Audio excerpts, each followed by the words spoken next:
The Pediatric Lounge, a podcast taking you behind the door of the physician's lounge to get a deeper insight into just what docs are talking about today. From the clinically profound to the wonderfully routine and everything in between. Good afternoon, George, and we're all freezing. The Teslas don't work, and there's more snow coming to Virginia tomorrow. Yes, it's cold in New York also. It's a Thursday afternoon. Yeah. Not our usual Tuesday. And today we have a spectacular physician, Dr. Jennifer Shear. And the topic that we're going to be discussing is, what is a wellness officer and why in the world do we need one? Jennifer did residency at Montefiore Medical Center, Jacobi Medical Center, as I did and Dr. Riley did, back in the day of the dinosaurs. They might have been becoming extinct in your generation. I'm not sure. We'll find out. Nope. They were still there. They're still there. Welcome to the show, Jennifer. It's a joy to have you and have a conversation with you. Thank you so much for having me. For those of you that don't know Dr. Shear, she's a pediatrician. She's the chief wellness officer at Allied Physician Group, and she's a certified executive and life coach. She's also the founder of Shear Coaching.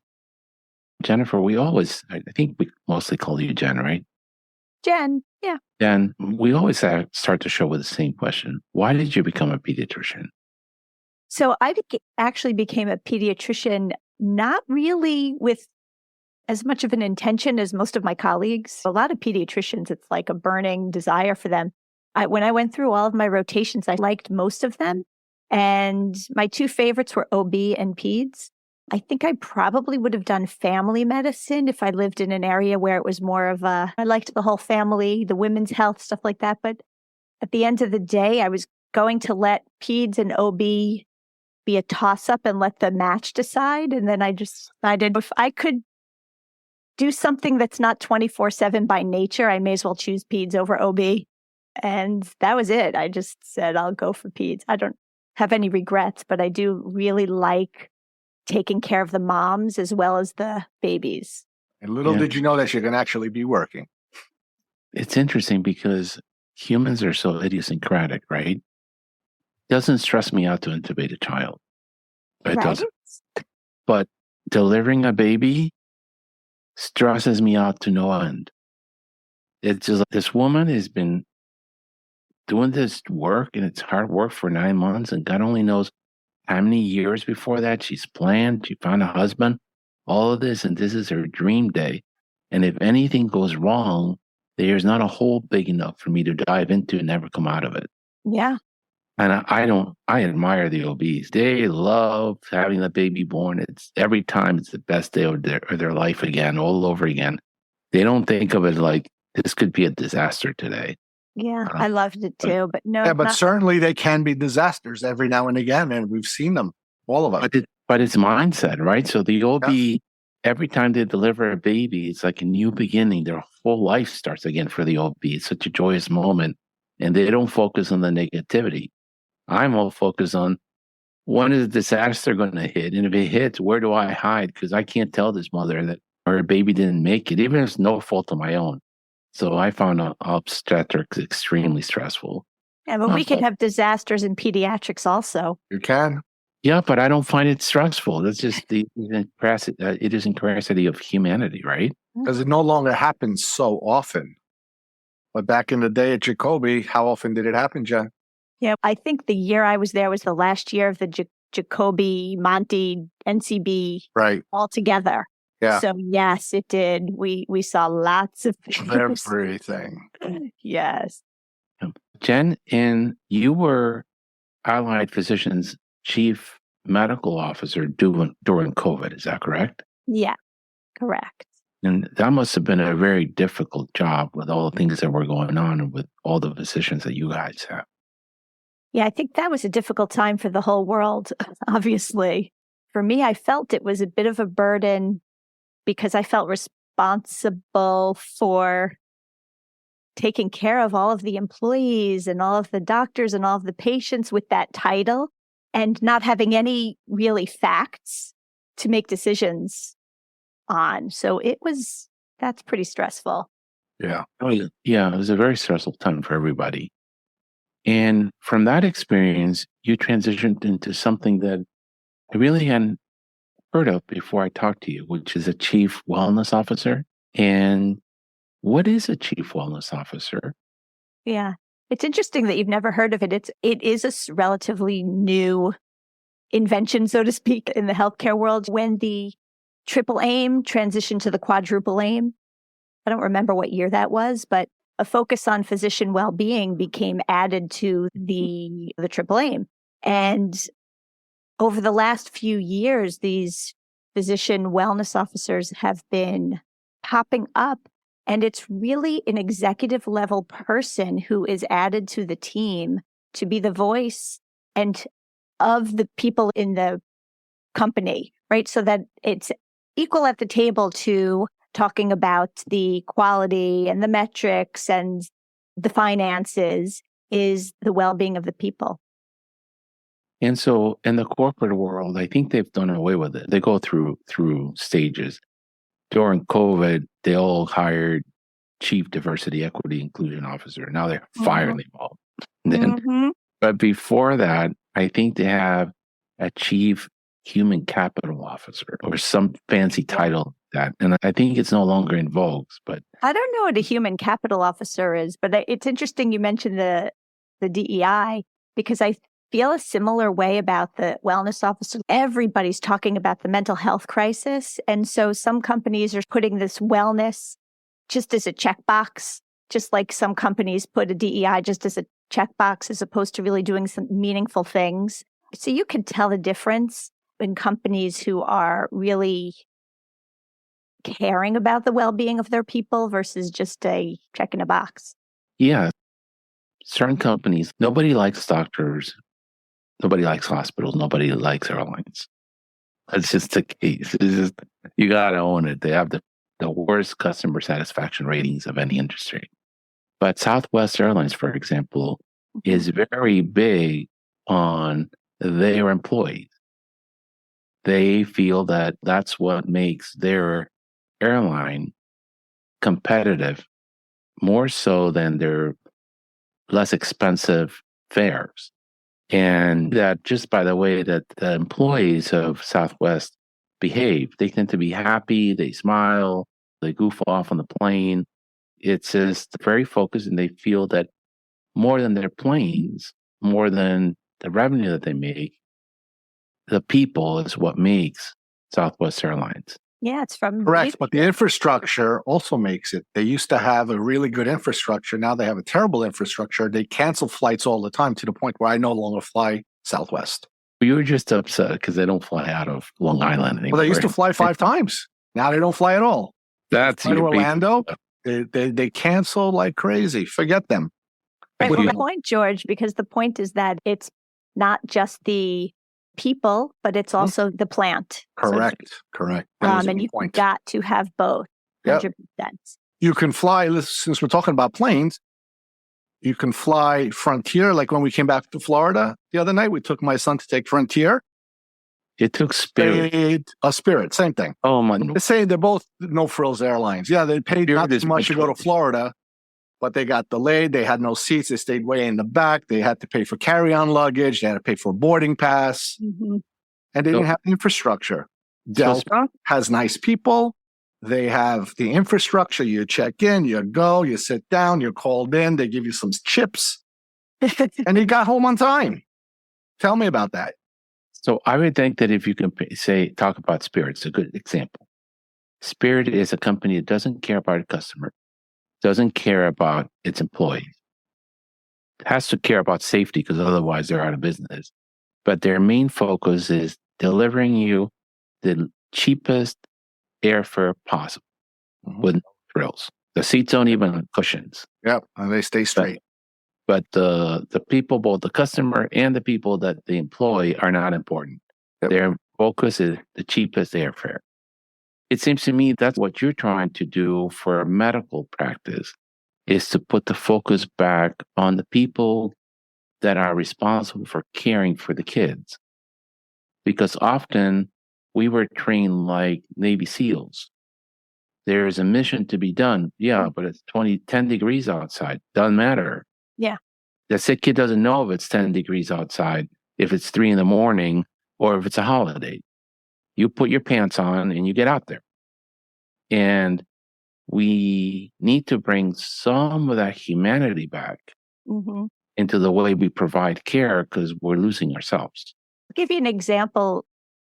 And I remember my partner and I, who also trained at Monty, when we used to, no matter what the snow was, we would do everything we could to get to the office to open up. And one time we got there and the parking lot wasn't paved. And we called the landlord, basically kicking and screaming, like, you got to be. He said, what are you doing? It's not safe for your employees. It's not safe for your patients. This is not an emergency room. And it was this aha moment. Oh my God, what are we doing? These are young, most of our employees. They're not driving SUVs. So that was a real aha moment. There's no shame in staying home for a snowstorm. And now, especially with telemed, you can actually stay home and actually work. Yeah. But when they say it's going to snow tomorrow and it doesn't snow and everybody stays home, that's a little over the top. Wait for it to snow. Wait for it to snow. And if it looks bad, I'm so sorry to disappoint you, George, but I called in for tomorrow because I'm not going to get up at 5 a.m. and drive in the snow. Yeah, but you're also not going to get paid. Yes, but my life is worth more. I know that, but staff will say, you told me to stay home, so you should pay me. How can a system sustain that? Think about it. Go try to ask that doctor, pay me, I'm staying home. See what happens.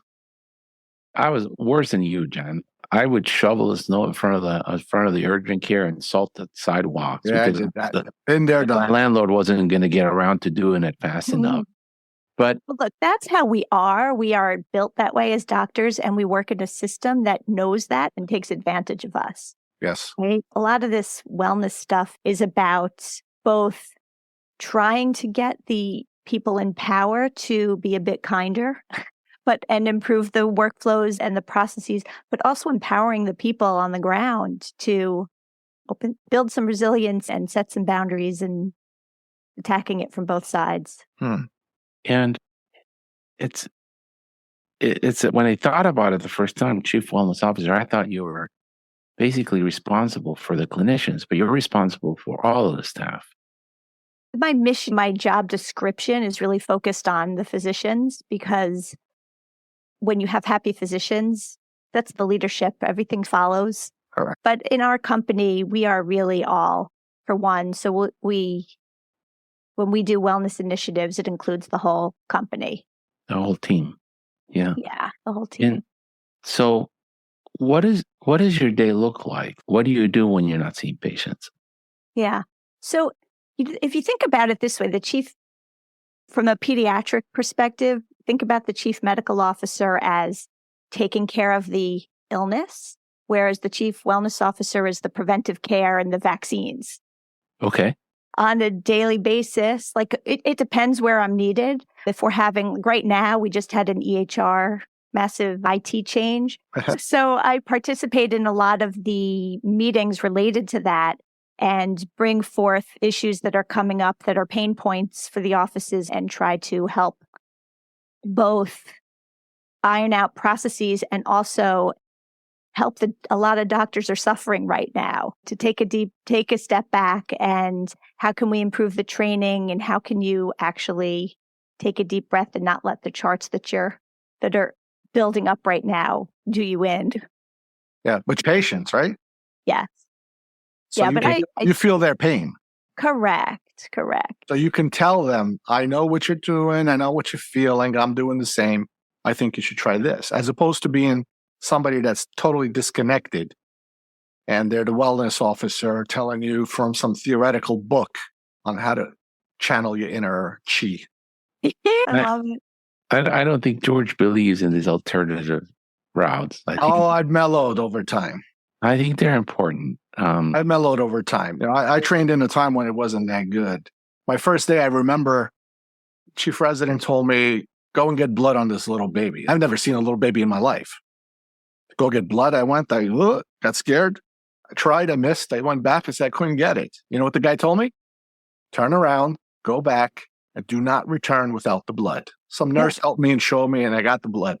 Poked the kid a couple of times, Probably was not good, But you know what? Who was the best one who was third year to getting blood? I could get it out of a stone. Now they don't even know how to take blood.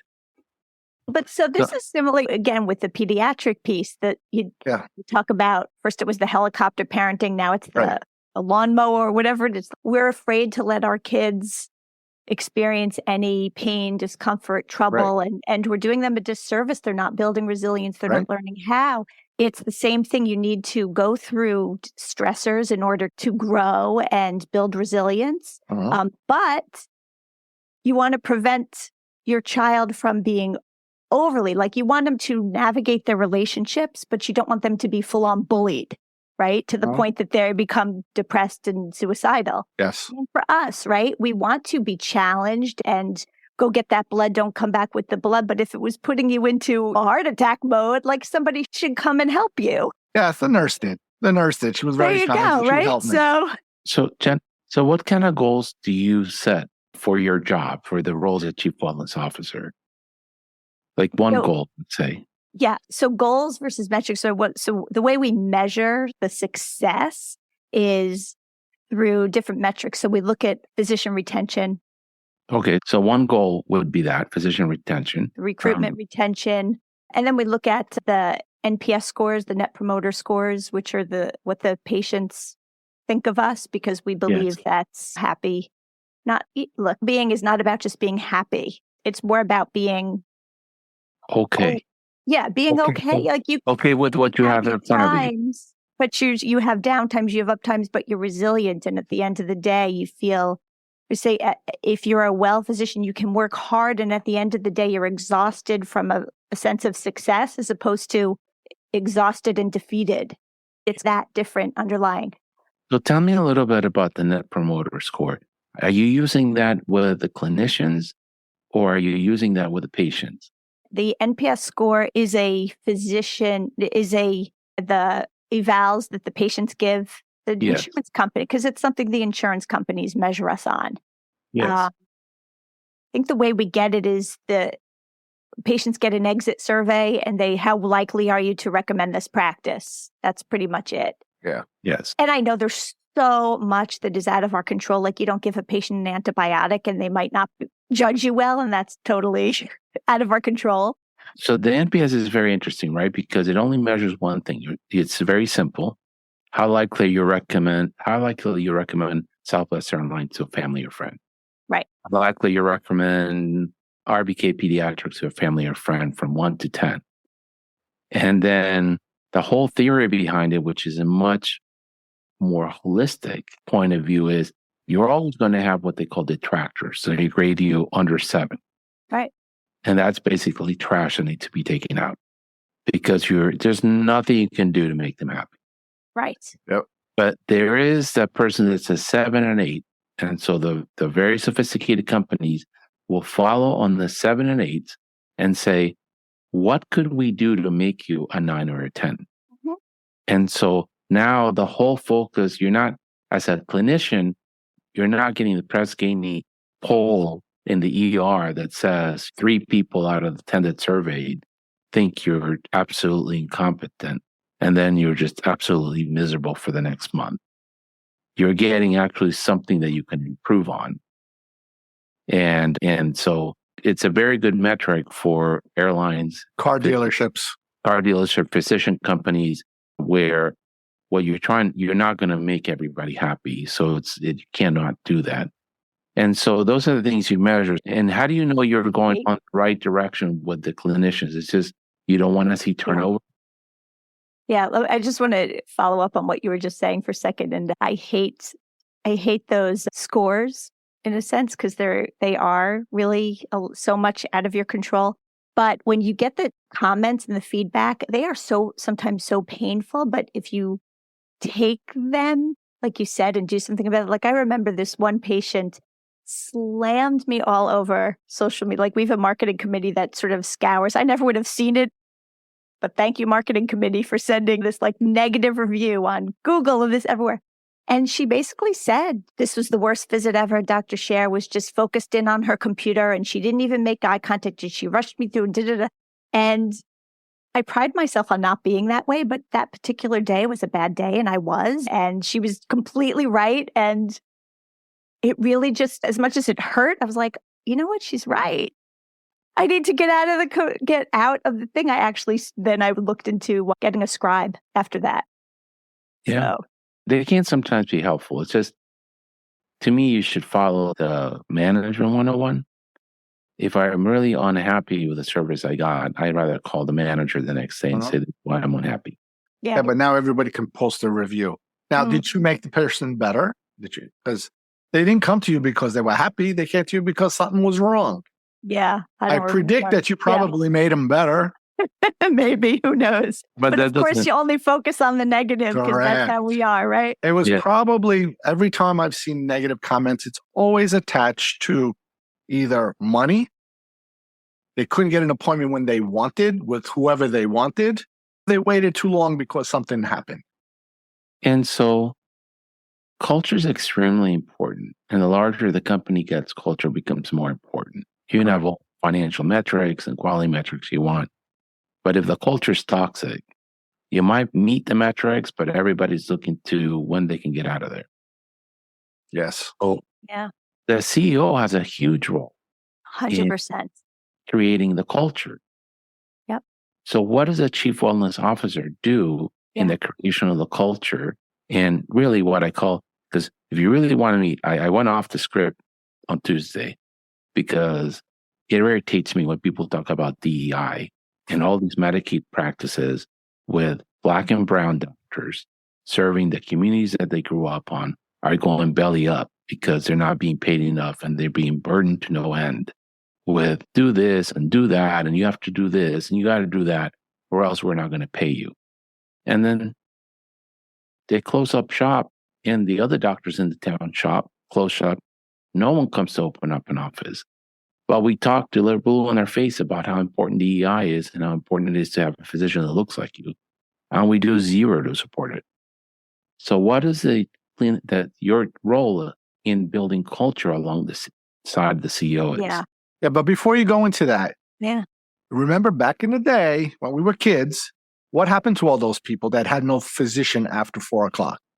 They went to Jacoby Medical Center. I don't know if this happened when you were there, but I can tell you when I was there, people would go in and sign to register today to come and be seen tomorrow.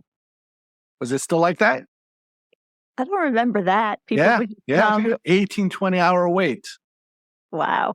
The problem, George, is that as greedy as the health systems are, because they are greedy, they're closing down their pediatric and maternal infant lines of care because they can't even figure out how to make money out of it. And there's a point where they say, we're not losing more money.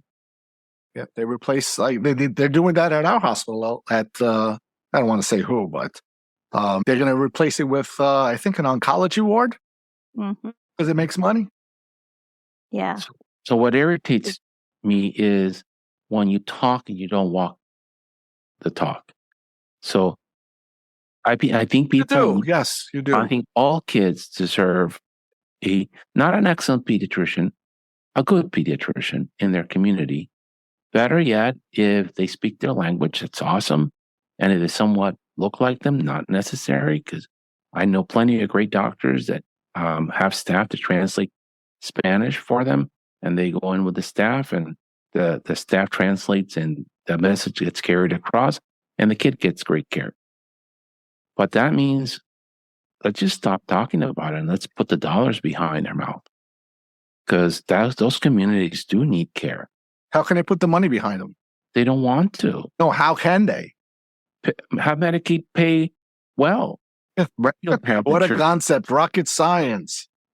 Let's stop talking and let's do it. But anyhow, how do you help a Carrie Farnstein, the CEO, build a healthy culture throughout the organization? Because you guys are huge. You got, I don't know. And it's challenging. I'm not gonna lie. It's hard enough to keep a positive culture in your own individual office. But when you're talking about a big, huge company, it's very challenging. And I'll say that it starts with like you were saying about the leadership at the airlines, it starts with the leadership. A wellness program and a chief wellness officer is purely a check mark. And unless the CEO truly believes that it's valuable. And look, you save one physician. I don't have the numbers in front of me right now, but you have saved a lot of money for the company if you prevent Correct. one doctor from quitting. Yeah, but Carrie's a different breed of person. She's amazing. She gets what she wants. She's a tough cookie. She does the right thing all the time. And she's a good doctor. Yeah. Yeah. But so how do I do? So she sets the tone. Yeah. And there's no creating a positive culture. You can only support and nurture and try and help it grow. The culture is the sum of what everybody's putting into. I always equate it to it's the air you breathe. You don't really notice the air you breathe until the wildfires are coming down from Canada and all of a sudden you can't breathe or it's hazy, hot, and humid, right? So you can have a great culture and you don't really realize it until you have one toxic person. So we do a lot of trainings and things to try and get people to realize, especially starting with the leaders. So I work a lot with the office managers and the lead physicians. Each office has its own, considered like the managing partner or the lead physician of each location. And so there are trainings and things to try to help people build their emotional resilience and pause before we all get stressed out, but how do you assume good intentions of either the patient in front of you or the other person who you just had an interaction with? And speaking of walking the walk and talking the talk, in terms of seeing patients, this is also stuff that I've practiced myself for so many years. So it comes naturally to run these little webinars and sessions and support groups. And I think it's the one thing I didn't realize how effective it was. You want to call it chi or whatever you want to call it, but this stuff works. I feel like the time during COVID, not only was I chief medical officer, but also both of my parents had COVID. My mom almost died. My father did die. It was a very stressful time. And yet through it all, I managed to tap into this and I was like, I can't even believe all this is happening. And I'm just like, this stuff works, this individual sort of self-care, whether it's meditation, yoga, cognitive reframing, all that stuff. All right, that's good. I agree with that. It does work if you're really, truly stressed. But what do you do when you go take advantage? I saw you pumping a beat joining the yoga class there. You did a great job, George. What do you do when someone takes advantage? Takes advantage. I'm feeling stressed. I can't come to work. We have a responsibility to go see the patients. 100%. Absolutely. So we have ways of trying to help people. This is largely through HR. And we have this HR and experience team that works together. So it's about setting expectations similar. Again, everything comes back to pediatrics. You guys know that, right? Like, how do you support a child? How do you hold them accountable for breaking curfew, right? You don't have to scream and yell at them. Say, oh, I'm sorry you missed that. You don't have the car for 2 weeks. There are ways of holding people accountable for their actions at the office. You have to be willing to fire people. That's what it comes down to. A lot of people are afraid to fire people because we're all so short-staffed. But when you have someone... How can you fire a physician? Yeah, you can. Usually physicians' misbehavior I don't, at least in my experience, find most doctors are super much taking advantage. I think most of them, usually when they're having a problem, it's because a need isn't being met or they're they need support in some way. Mm-hmm. But if they are actually taking advantage, then we have a disciplinary policy up to and including we've had to send people to sensitivity trainings and things like that. Herb needs to go to that. Yeah, they've tried that. They tried that several times, even a lobotomy that didn't help. But no, to George's point, when I worked for the big emergency room group, already in 95, they had 120 physicians in 5 different hospitals that they covered. Their culture wasn't the best culture, but because their culture was focused on money as opposed to quality in the physicians, but they were very profitable. However, they did away with the problems of people not showing up because they're lazy. people are paid by the hour. And so if you don't show up to your shift, you don't make any money. Voila. Yeah. People start showing up, and they had a stick too. Yeah. If you didn't show up to your shift and it wasn't justified, they had the pediatricians didn't have it because we're too small, but the adults doctors, they had 2 physicians that were on call every night.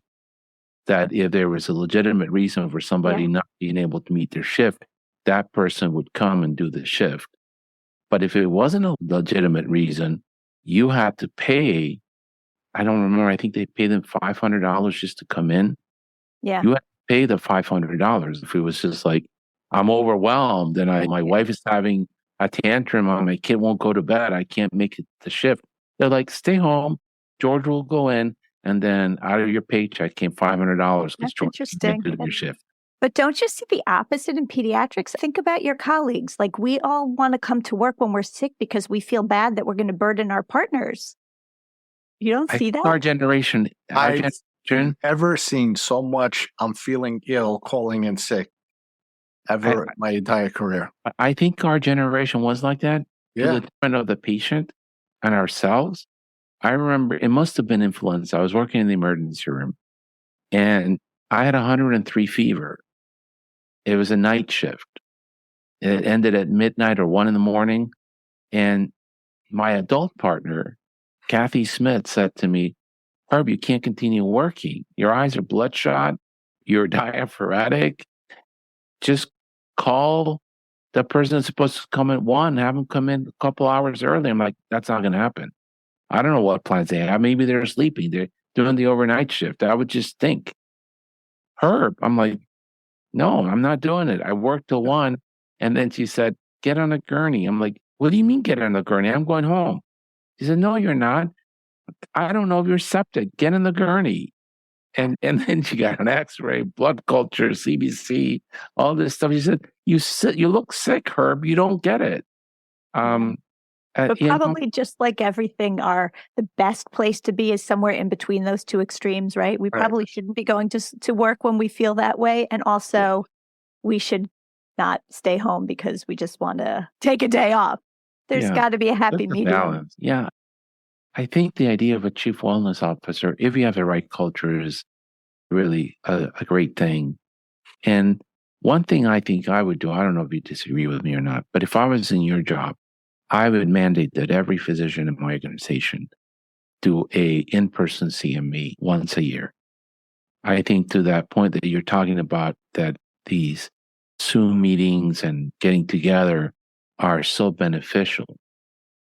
It's not the classes, it's the interaction that you have with the other pediatricians from, maybe they're not even in Long Island, maybe they're in California. Look, the Surgeon General his loneliness epidemic is really his focus. And he has the same thing about work with all this remote work. And I find that one of our biggest challenges, how do we develop the relationships across the divisions, across the Zoom? Our marketing and wellness committee has tried to do fun games and stuff and challenges and things like that. But it's not easy. But you're right, getting together we have once a year, we have a gala because our company, Allied, has a foundation and we do a fundraiser, and not everybody comes, but a lot of people in the company comes for that. And that's always a really nice place to get together. But we need more of that. We need more in person. But at the same time, people just work so much, they want to be home with their families, when some are resentful of having to socialize with their work people.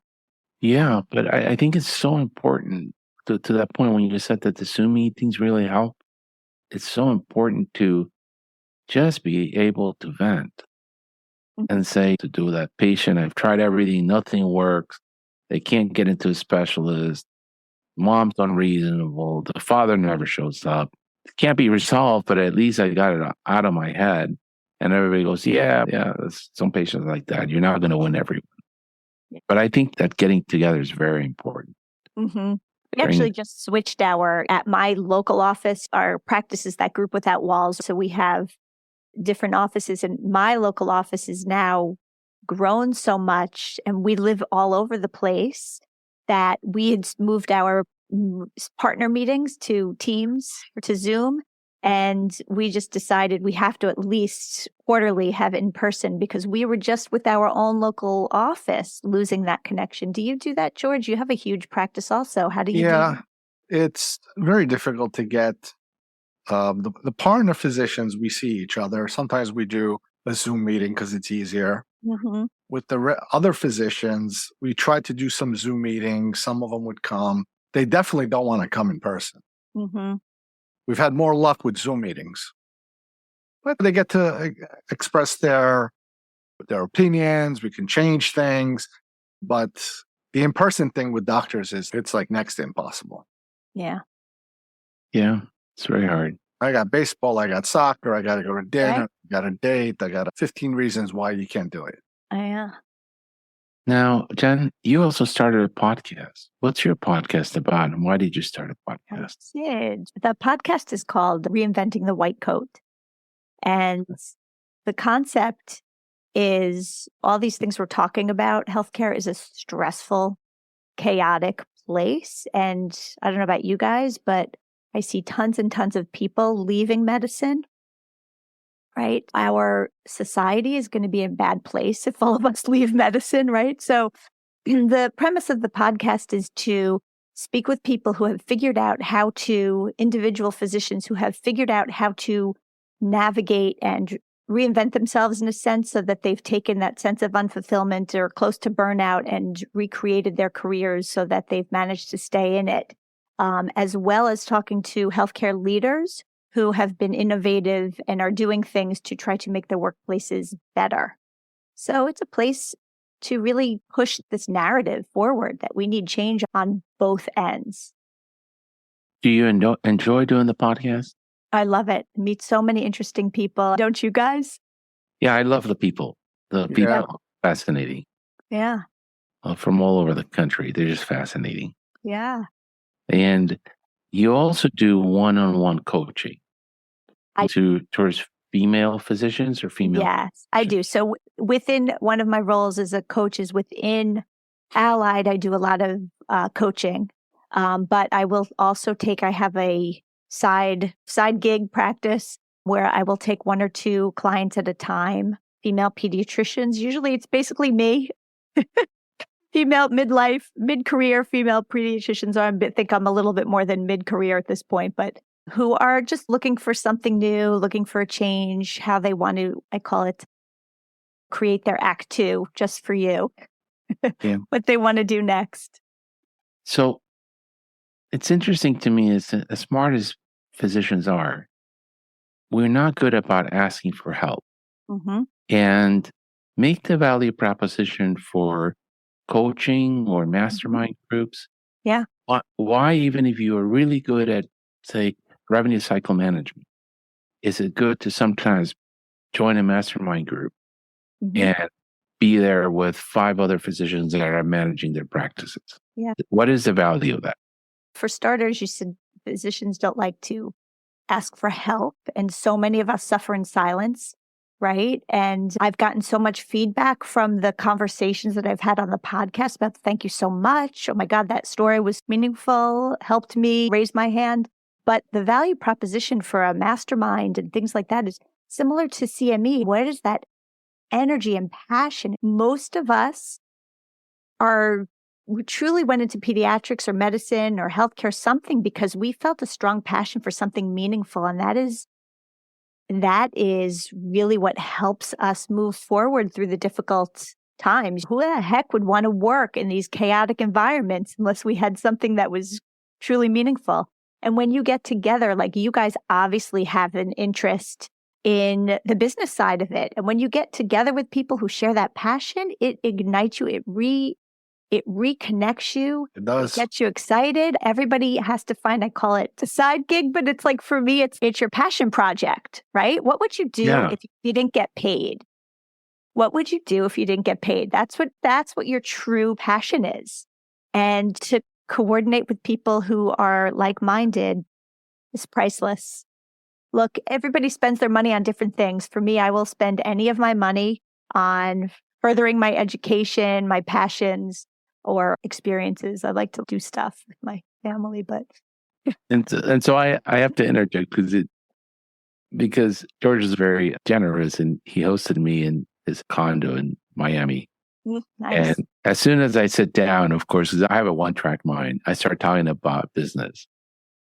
And his wife, Delia, is also a pediatrician, says, enough. We're here to talk about RBK. We're here to have a good time. Enough. Be quiet. Yeah, she did beat us up. She's absolutely right. But when you're passionate about something, it doesn't feel like work. You love it. You could talk about it all day long, sleep thinking about it, wake up and do it all over again. Yep. Yeah. But people will say this, and this is why people will say coaching's too expensive and I don't need it. Look, what's fallacy in saying that? It's what you put into it, right? If you want to say it's too expensive, look, you paid for a medical career. If you're struggling with your career and you're thinking about quitting, don't you think you could owe it to yourself to invest a little bit in yourself to reconnect with your passion or find what you want to do? I think as doctors in general, we don't like to focus on ourselves. We're always focusing on our patients and taking care of everybody else. But we deserve to be well. And I think that we deserve to invest in ourselves. So I'm a huge fan of positive psychology. It was started by Martin Seligman, Marty Seligman in Penn. Yep. And what I tell people all the time is, I'm not saying you're stupid. I'm saying you are like, pick a sport. You're a tennis player at the Open, or you are the quarterback for the Chiefs. Now he's already extremely talented human being. Yeah. He has a whole series of coaches. They got a strength training coach. They got a quarterback position coach. They have a chef or dietitian that tells him what to eat, how to eat it. Because even at least at the top of the top, that incremental learning from somebody that's watching you do and can say, if you just tweak it a little bit this way, you're going to hit that pass 9 out of 10 times. Yeah. And so to me, it's not even just about your mid-career, your avoid burnout. To me is have someone look from outside and tell you your strengths are, and you're only at 50% of how all your strength that you could be. Yeah. You tweak it here and there, you're going to flourish, like Marty Seligman says. So it's really, I'm glad you brought that up, because the phrase positive psychology sometimes really turns people off because they think about it as fake happiness and let's just pretend to be happy. And it's so much deeper than that. He talks about the PERMA. Yes, there's positive emotion, but it's also about the true sense of flourishing and well-being. It's about engagement, relationships, meaning, and what's the A? Achievement, right? Yeah. And it's about building those resilience muscles. It is literally just like you said, a coach, like you can go to the gym and build your physical muscles. You can learn how to develop a sense of flourishing and well-being by going through exercises, and coaches will help you do that. And they create the space for you to go through those cognitive exercises. And I just think it's a gift. I think I was introduced to it because I'm not sure how I was a coachee, or mentee, rather, whatever it is. And I got so much out of it. I was like, wow, this is powerful stuff. And it just set me down that became my talking about business became, let me go to this session and that. So we're going to get on the weeds just a little bit, and George is going to have to take his meds for a second here. But do you know why Marty started positive psychology? Reasons. You can tell me, but I thought it was because similar to what we said, like psychiatry was all, and psychology was all about the pathology. 2 reasons. One, a sense of guilt because he loves dogs, but he did one of the most interesting experiments at UPenn. Okay. No matter what, they put dogs in cages, no matter what they do, they sap them. To learn helplessness. Yes. Yeah, they took away the hope. Mm-hmm. Now that he's much older, he feels so guilty that he did that to dogs. And then, like you said, he was the president of the American Society of Psychologists. Mm-hmm. And he just sat down around the table and said, guys, we have this wrong. We only study people who are depressed. Yeah. And even if on the best medication, best psychologist, cognitive behavioral therapy, you can get somebody who's feeling a -10 to a -2, that's not living. What are the people that went to war and came back and had post-traumatic growth, not post-traumatic stress? They're women that are raped and they're completely happy. You can't imagine a worse experience in life. People lose limbs and they're happy. What are the people that are happy, genuinely well, doing? Yeah. This is That's it. what we should need to study so that others can emulate, Right. so that they can survive whatever trauma life will throw at them, because life will throw stuff at you. Correct. You can't control what's happening around Right. you, but if you can go through it with that sense of well-being and resilience, and it again, I go back to medicine. It's like, of course, you want to take care of the sick people who end up in the hospital and with diseases, but won't you want to also prevent them from getting sick? And that is what positive psychology and all this wellness stuff. And for me, I take it into the woo a little bit. I do a lot of meditation and yoga and that type of stuff because I find it incredibly helpful. Here's the fascinating thing, right? So he was at the same table. He's the president or chief, I don't know, of the American Psychology Society. And depression has a high rate of relapse, and no one really knows what to do with it. So they asked, I think Pharma asked them about doing a study, and they couldn't do a study because the N would have to be so large. And he reached out to John Kabat-Zinn out of Boston. MBSR guy, mindfulness-based stress reduction. Yes. And they created that program for depression. And it reduces relapse rate by more than 50% and gets people off of drugs. Yeah.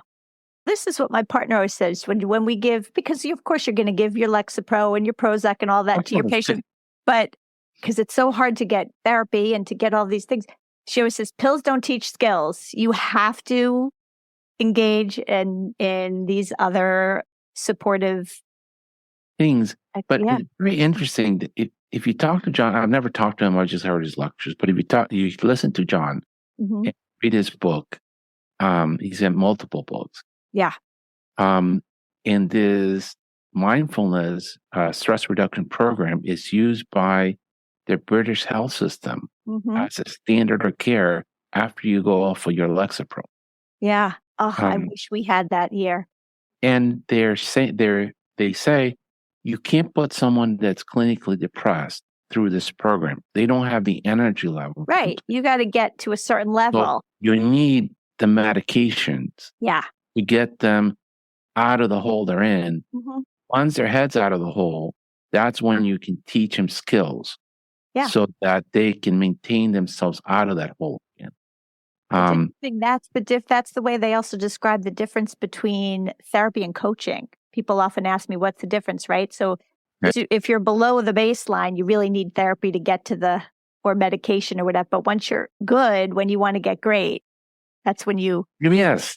I think Masterminds coaching is about, you're already doing well. Yes. Let's get you to the next level. That's performance that you can be. Right. Or that, whether it's as a physician, as a manager, as a tennis player, car driver, whatever it is that you want to be. But yeah, it's fascinating. I think we don't do enough of it. And we don't talk about the health implications as well. All of the research around the cascade of inflammatory responses and our physiologic responses to all of this and disease associated hypertension and heart disease. I'm excited to see the more and more research come out on that.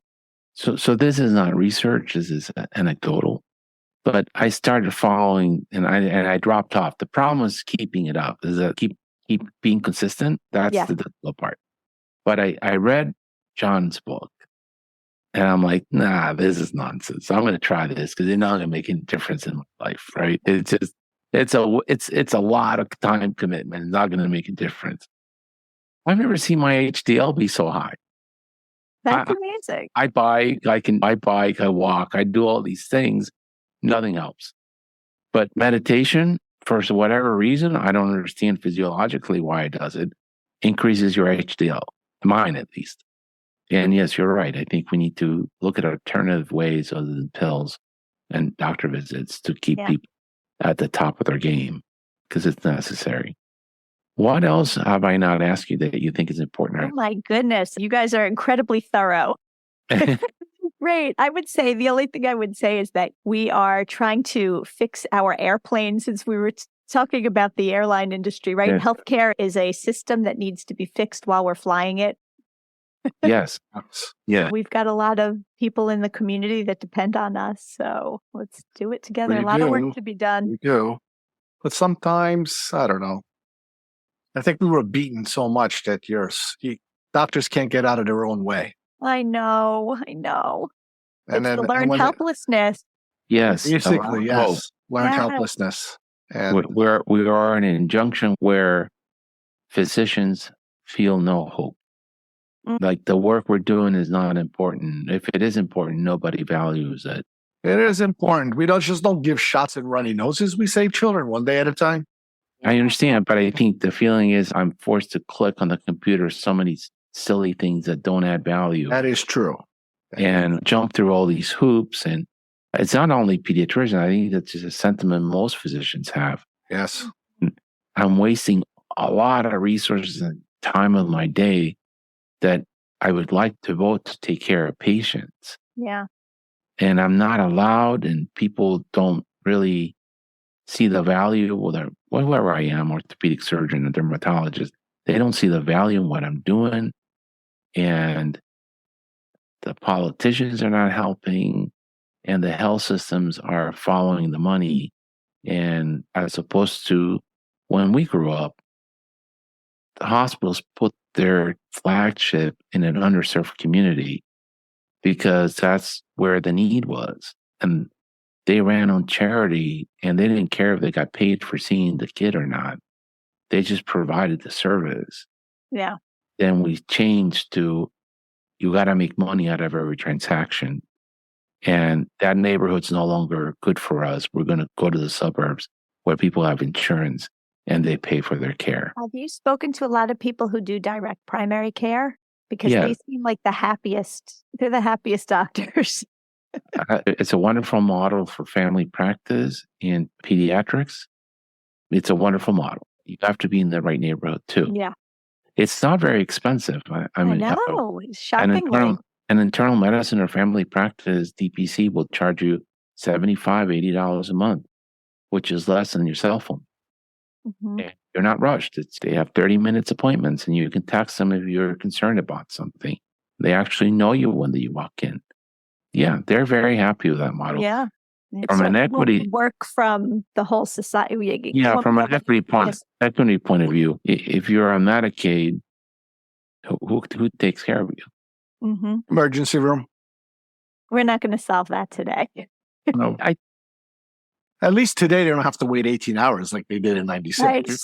It's like anything else. I think sometimes things have to get bad enough to where people go, this is not sustainable, it needs to be changed. Yeah. And I think we're inching very close to that. We talked to a lot of people, and there's a lot of communities that are losing maternal infant care and are losing pediatricians. But when they lose a pediatrician, they lose OB too. Yeah. Internal medicine goes, and there's no one to see these people. There's no referrals for the specialist. And so these areas become deserts of no care. Mm-hmm. But I think that'll change. And I think it'll change before I'm no longer a pediatrician, but maybe not. We'll see. Always wonderful talking to you. Yeah, thank you, Jen. Thank you so much for having me, you guys. No problem. It was a pleasure. Hope to see you soon in real life. Yeah. Thank you for listening. This has been a production of the Pediatric Lounge.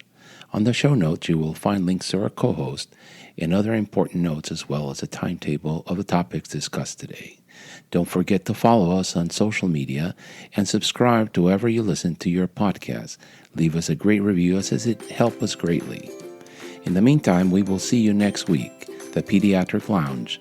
The conversations are not intended as medical advice, and the opinions expressed are solely those of the host and the guest.